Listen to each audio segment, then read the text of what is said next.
if my people. It doesn't say if all people. It doesn't say if all Americans. It says if my people who are called by my name will humble themselves and pray and seek my face and turn from their wicked ways, then I will hear from heaven and I will forgive their sin and I will heal their land. So to me, all we have to do is we have to change the church. Now, I understand that's a big goal.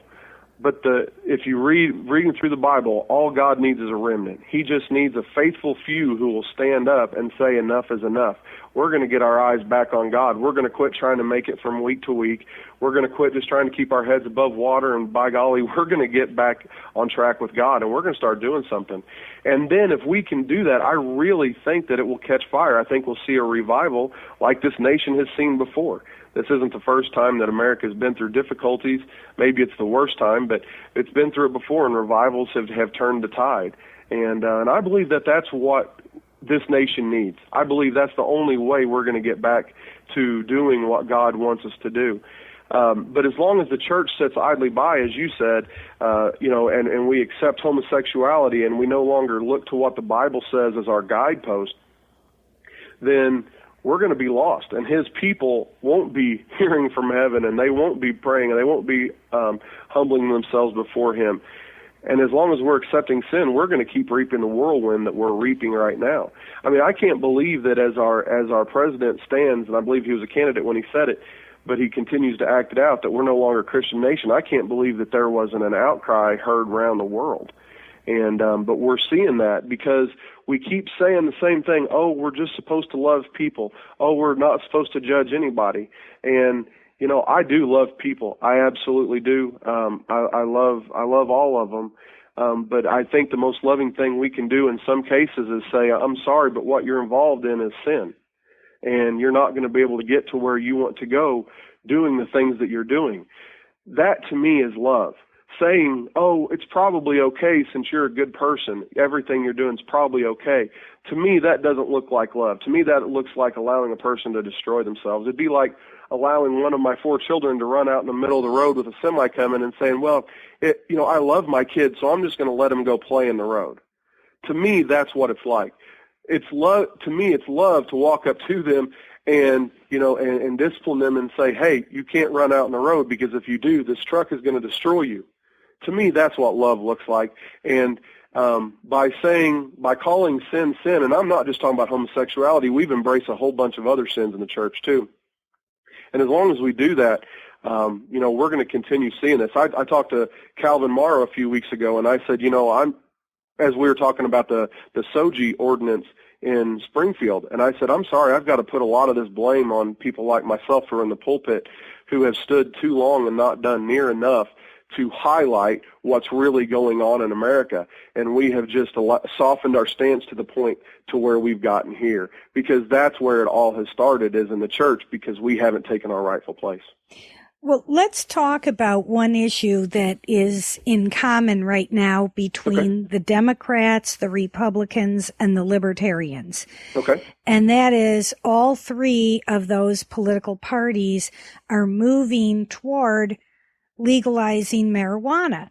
I have a friend who is deeply involved in the Democrat Party. Sure. When he said they're wanting to put something on the ballot in Missouri next year to legalize marijuana, I questioned him, why do the Democrats want it legalized? After all, that seems like a libertarian ideology. Right. And sure. Democrats don't like letting people make personal choices. Why would they like it? And exactly. He said that they feel that the Democrats do like marijuana. Right. That's funny. So then, of course, the Libertarians like it because it is for them a freedom issue, right, and always has been. But the Republicans are the puzzle here. I served as a Republican for decades, and sure. I'm perplexed because I always believed during that time that the Republicans wouldn't let that happen. And since sure. the Republicans are in the majority in both the House and Senate in Missouri, there's really nothing to worry about. Then we got the news that a Republican is sponsoring the bill in the Missouri House this year. So help me understand, why do you think the Republican Party would be pushing this?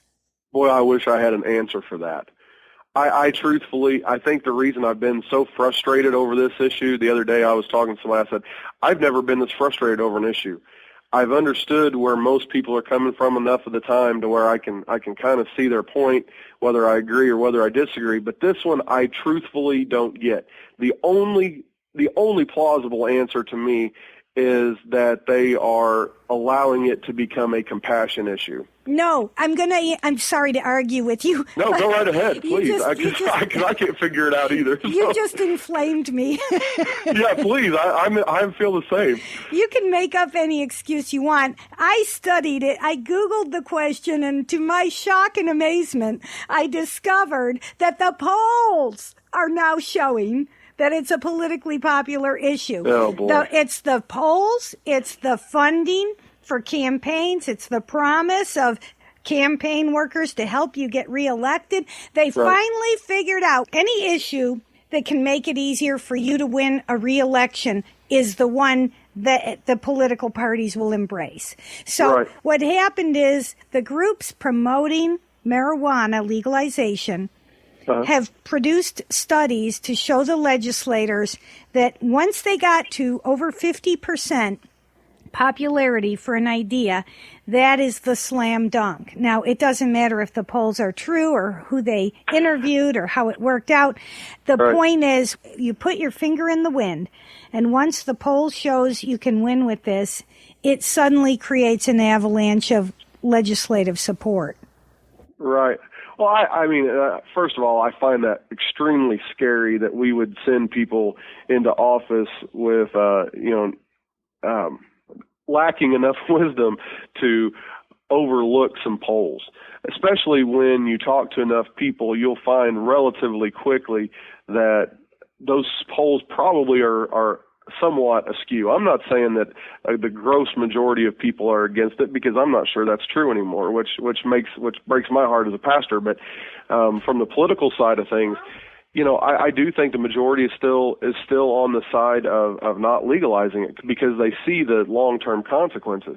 But the fact that a legislator, somebody that we have picked out of the crowd to say, we trust you to go up there and guide this state in the correct way, would look at this issue and not have any better sense than to just, as you say, stick your finger in the wind and see which way the wind is blowing today. I mean, haven't the Republicans scorned past Democratic presidents for being poll presidents, and they only do whatever the polls say at the time? I mean, we made fun of our president because he changed his view on homosexual marriage because the polls changed. But then we do the same thing on this issue, and I find that disheartening at best. Well, you sent me an email message one day that said, how do you feel about the legalization of marijuana? Sure. And at the time, I didn't remember who you were. Sure. And I hate it when people ask me these questions because I didn't know how you felt on the issue. Sure. And so I had to be very cautious that I not tick you off or offend you unnecessarily. So I didn't want to take the time to research who you were and where you stood on it. So I just gave you my candid answer in a very gentle, delicate way, and then held my breath until you wrote back and said, yes, I gave you the right answer. Well, any answer that's honest, though, I can accept. How about that? Okay, well, that's true. I'm saying that there are gyrations going around, people dancing around this as a liberty issue, and yet the truth is it is about more governmental control. It's about more governmental regulation, more governmental bureaucracy, more employees, more revenue. Don't tell me it's about liberty. That's not, liberty is not when you grow your government bigger, because some states that are proposing legislation to legalize marijuana, they want a $1,000 fee per plant. And then if you fail to comply, you're going to still be up for prison time. There still has to be regulations to monitor what is happening. There still is taxation. They still are going to need to hire more employees to see what's going on with their newly created governmental monopoly on marijuana. The motivation behind a lot of this is government doesn't like anything they can't tax. Exactly, which is sad. Well, you talk about this being a big government bill. Do you know the bill is 47 pages long? And the reason that it has to be so long is because of all of the increased bureaucracy that they're creating, all of the new permits, all the new licensing offices, how far apart the dispensaries can be, all of these things. And I just can't fathom how anybody, and there are good people with good intentions on the liberty side saying that this makes government smaller. But I beg to differ with their line of thinking. If that were true, that it's making government smaller, then the bill would be 1 page long, and it would say marijuana is now legal in Missouri. Right. But they can't really do that because it's still illegal on a federal sense. Right.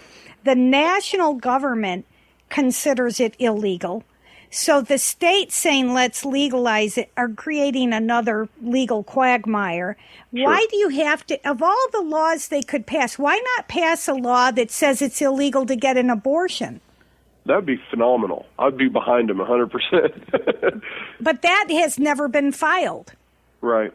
Well, Mike Moon does have a law that's a lot better on that this year. I can't remember the number of it.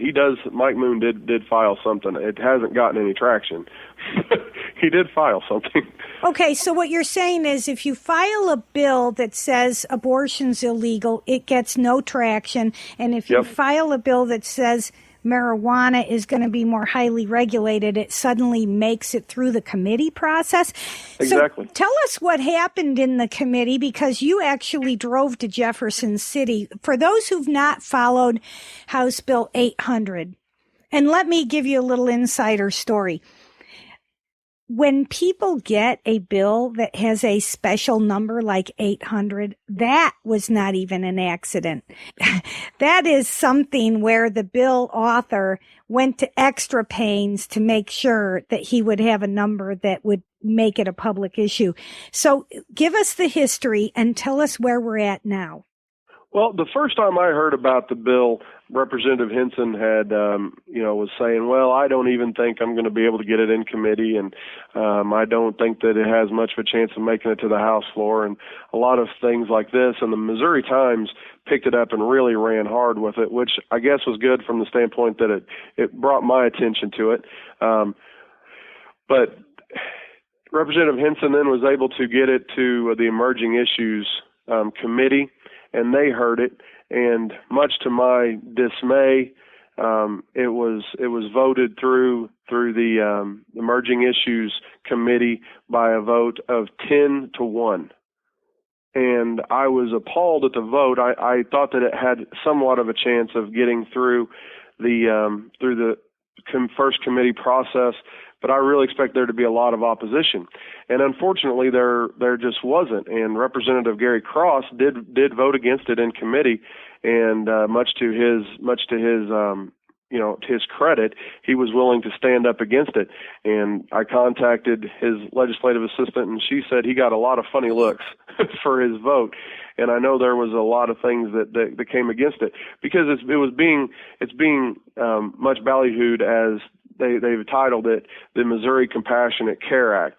And one of the things they like to say to the representatives is, if you won't do this, then, you have no compassion and you're a jerk and you don't care about people. And I hope nobody in your family ever has seizures or cancer or anything like that. You know what? They tried that with Obamacare.